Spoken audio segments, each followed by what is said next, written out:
General King, es un placer tenerlo con nosotros. ¿Ha escuchado esa discusión sobre el potencial de que lanchas iraníes ataquen barcos o que los hutíes intenten cerrar el paso que los sauditas usan para el tránsito de petróleo en el Mar Rojo? ¿Hacia dónde cree que se dirige esto hoy, general? Bueno, creo que claramente cambiamos la dinámica aquí. Los iraníes cerraron el estrecho de Hormuz y con eso lograron finalmente un alto al fuego. La guerra se detuvo. Eso era lo que querían. Ofrecieron negociaciones, pero solo querían que la guerra se detuviera porque los estábamos derrotando. El presidente, su equipo de seguridad nacional y el comandante del CENTCOM evaluaron esta situación.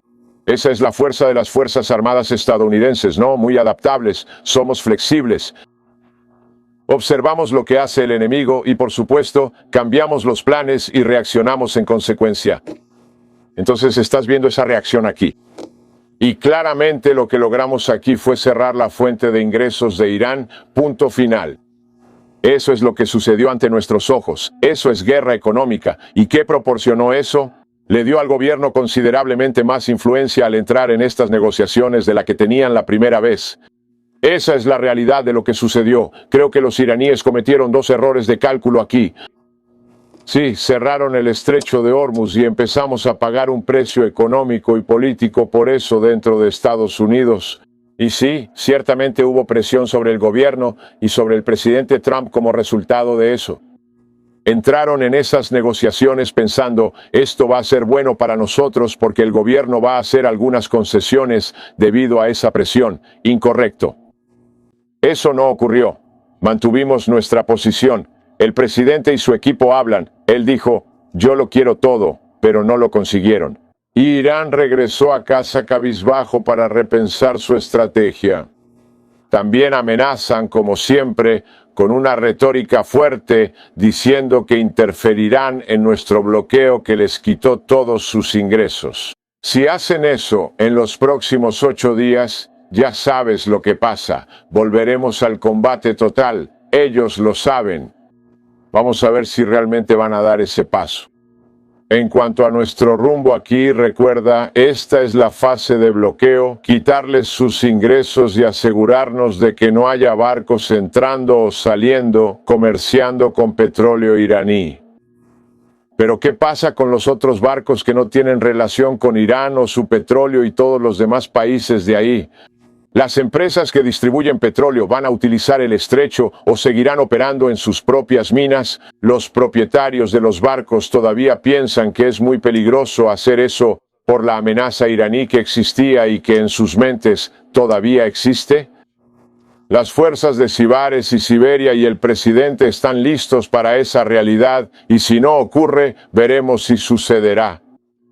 En mi opinión personal, probablemente eso no va a suceder, y eso nos lleva directamente a la operación en el estrecho.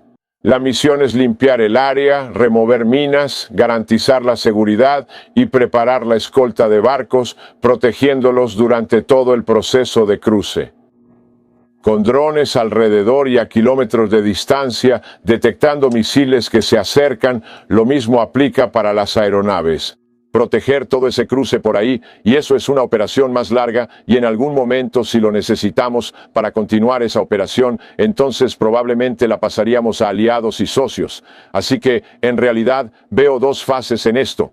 La fase 1, la fase del bloqueo, y luego la fase 2, necesitamos la otra fase, y suponiendo que tal vez necesitemos la otra fase, ciertamente se están haciendo preparativos para llevar a cabo esa fase de manera seria y exitosa. ¿Quiénes serían esos aliados y socios en esa segunda fase? Sí, claro que lo serían. En serio, el número de aquellos que se ofrecieron como voluntarios para hacer esto. Sí, varios países europeos participarán, ciertamente países aliados. Y los países árabes de la región también participarán. Sí, puede que haya algunos países asiáticos, pero no es seguro. Hubo algunas conversaciones con ellos respecto a la participación. Sí. Entonces, escucha, necesitamos ayuda para hacer esto. Sin duda. Como dijimos al principio, podemos iniciar el proceso y asegurarnos de que sea seguro, siendo una cosa y la otra. Los países no quieren involucrarse en establecer ese nivel de seguridad, pero nosotros, francamente, necesitamos asistencia para continuar a lo largo del tiempo. Y esperamos que la promesa recibida sea cumplida. Según el presidente, Asia y Europa tienen mucho más tránsito por esa área que nosotros. Esperamos que cambien de opinión. Starmer no parece estar en la misma sintonía ahora, pero vamos a ver en qué termina. Muchas gracias, general. Como siempre, usted es la mejor fuente para seguir lo que sucede. Gracias. El embajador de sí en la ONU, Mike Waltz, está con nosotros. Embajador, bienvenido. ¿Qué le gustaría que supieran sobre la situación actual? Bueno, gracias, Sandra. Y como dijo el vicepresidente, ellos establecieron una estructura muy básica para que Irán se comporte como una nación normal. Número 1, dejar de apoyar a grupos terroristas. Número 2, no pueden tener un programa nuclear, como dijeron el presidente Trump y también las Naciones Unidas, en resolución tras resolución durante décadas. Eso es tanto enriquecimiento como uranio altamente enriquecido. Y tienen que abrir las rutas marítimas. Y esa es la acción más reciente del presidente, que dice que no pueden mantener al mundo entero como rehén. No pueden, aunque ese régimen iraní comenzó manteniendo a estadounidenses como rehenes, no pueden mantener a las economías mundiales como rehenes. Él le dio la vuelta a la situación. Tienen recursos navales tremendos ahí y el Comando Central acaba de divulgar sus estadísticas en el sentido de que está haciendo que los barcos iraníes den media vuelta. Irán no puede elegir a los ganadores y perdedores en la economía global. Los Estados Unidos de América lo haremos hasta que todos los barcos sean liberados. O ningún barco sale o todos salen. Sabes, el estrecho de Hormuz era su mayor carta y punto de influencia de Irán. Parece que el presidente les quitó eso. Si logra abrir el estrecho usando los 2 destructores de misiles guiados que están ahí ahora y el equipo de remoción de minas, con la ayuda que otros países también puedan brindar, los iraníes no tienen otra opción más que volver a la mesa de negociaciones. Bueno, enviamos nuestros 2 destructores. Las operaciones de barrido de minas están en marcha, John, y tienes absolutamente razón. Lo que hizo el presidente Trump fue quitarle a Irán esa influencia, esa capacidad de mantener a las economías de todo el mundo como rehenes. Sacó eso de la agenda ahora con esta acción. Desde el punto de vista de las Naciones Unidas, no podemos vivir en un mundo donde 2 partes tienen un conflicto, independientemente de si estamos de acuerdo o no, y tengamos un país intentando cerrar el estrecho de Gibraltar, o el estrecho de Bering, o cualquier otra vía navegable internacional como ventaja en un conflicto. Quitamos eso de la mesa y eso aísla toda la cuestión, a lo que el presidente Trump ha mantenido la misma postura desde los años 80, incluso antes de entrar en la política. No podemos tener un régimen genocida con el dedo en el botón nuclear. Punto final. Tengo que decir que estoy agradecido de que finalmente tengamos a un presidente que está tomando una acción audaz y decisiva para encargarse del problema antes de que sea una crisis absoluta y antes de que nos quedemos sin opciones. Y eso es todo. No tengas dudas de que el régimen iraní estaba buscando construir ese tipo de escudo de misiles convencionales. Vimos lo que hicieron solo con lo que tenían. Imagínate en 1 o 2 años o en 5 años si esto no se resolviera y ellos estuvieran libres para tener el programa. ¿Y si ponen una ojiva nuclear en uno de esos? Sí. Embajador, ¿cuál es su reacción? ¿Y el vicepresidente J.D. Vance con Brett en el informe especial de ayer? Está señalando que encontró algunas señales positivas a pesar de que las negociaciones fracasaron el fin de semana pasado. Escucha. Creo que hicimos algún progreso. Ellos avanzaron en nuestra dirección. Por eso creo que podemos decir que tuvimos algunas buenas señales, pero no avanzaron lo suficiente. Si tendremos más conversaciones, no si vamos a llegar a un acuerdo al final, realmente creo que la pelota está en manos de los iraníes porque pusimos muchas cosas sobre la mesa. ¿Qué aprendiste de eso? Bueno, Sandra, tenemos que recordar que estas son las conversaciones de más alto nivel de la historia. ¿De acuerdo? Bueno, en realidad, entre el régimen iraní y los Estados Unidos. Bueno, ellos vinieron, fueron directos, algo que el ayatolá anterior se había negado rotundamente a hacer. Bueno, y parece que, como dice repetidamente el presidente Trump, ellos quieren un acuerdo, necesitan llegar a un acuerdo.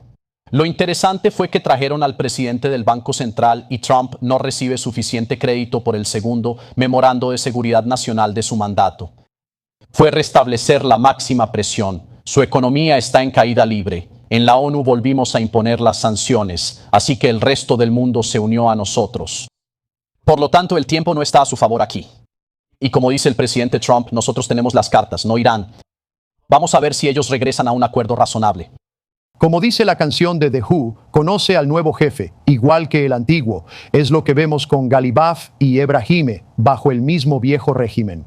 Ellos son la excepción en la región, a diferencia de otros países del Golfo Pérsico, como Arabia Saudita, que buscan una modernización progresista, paz, estabilidad y prosperidad.